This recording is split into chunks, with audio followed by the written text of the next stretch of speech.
ঘূর্ণিঝড়ের আরও খবর জানাতে আমাদের সাথে যুক্ত হচ্ছেন সহকর্মী আহসান হাবিব।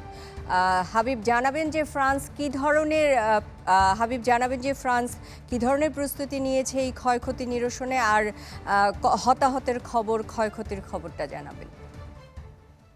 ফ্রান্স যখন বর্ণিত সাজে সজ্জিত হয়েছে বড়দিন উদযাপনের জন্য, ঠিক সেই মুহূর্তে ফ্রান্সের মালিকাধীন দ্বীপপুঞ্জ মায়োটে শুরু হয়েছে সাইক্লোন। শনিবারে শুরু হওয়া সাইক্লোনটি শেষ হয়েছে মোজাম্বিকে। যে এই অসমর্থিত সূত্রে আমরা যতটুকু জানতে পেরেছি, প্রথমত বলা হয়েছিল 14 জন নিহত হয়েছে, তবে 200-র অধিক নিহতের কথা অসমর্থিত সূত্রে জানিয়েছে। তবে ফ্রান্সের প্রেসিডেন্ট ইমানুয়েল মাক্রন তিনি জানিয়েছেন এটি 1000 থেকে 2000 ছাড়িয়ে যেতে পারে। এই মুহূর্তে প্যারিসে অনুষ্ঠিত হলো ইমানুয়েল মাক্রনের জরুরি মন্ত্রিসভার, আর সেখানে তিনি বলেছেন যে যত দ্রুত সম্ভব সেখানে ত্রাণ পাঠাতে হবে।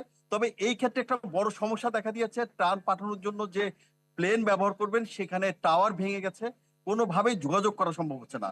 এবং এখন যে মানবিক জীবনযাপন তারা করছে সেটি অভাবনীয়। 90 বছরের ইতিহাসে এইরকম সাইক্লোন মায়াটের লোক কখনোই দেখে। সেখানে নাই বিদ্যুৎ, এবং বড় রকমের সংকট দেখা দিয়েছে পানি, বিশুদ্ধ পানি নেই, এবং অধিকাংশ যে হাসপাতালে যে চিকিৎসা নেবে নাগরিকরা সেই সুবিধাও নেই, কারণ হাসপাতালগুলো দুমড়ে মুচড়ে ভেঙে গেছে। কোনো রকমই সেখানে চিকিৎসা সহায়তা দেওয়া সম্ভব হচ্ছে না। এবং সর্বশেষ আমরা যতটুকু জেনেছি যে আপনারা জানেন যে মায়োটে সব মুসলমান, তাদেরকে কোনো রকম, যারা মৃত দেহ পাওয়া যাচ্ছে তাদেরকে কোনো রকম মাটি চাপা দেওয়া হচ্ছে, এবং এটি একটি ভয়াবহ দুর্যোগের দিকে যাচ্ছে। এবং সর্বশেষ এখানকার প্রশাসন জানিয়েছে যে ফ্রান্স সরকার যত দ্রুত সম্ভব সেখানে ত্রাণ পৌঁছানোর চেষ্টা করছে, তবে সেই ক্ষেত্রে আহসান হাবিব, আপনাকে ধন্যবাদ।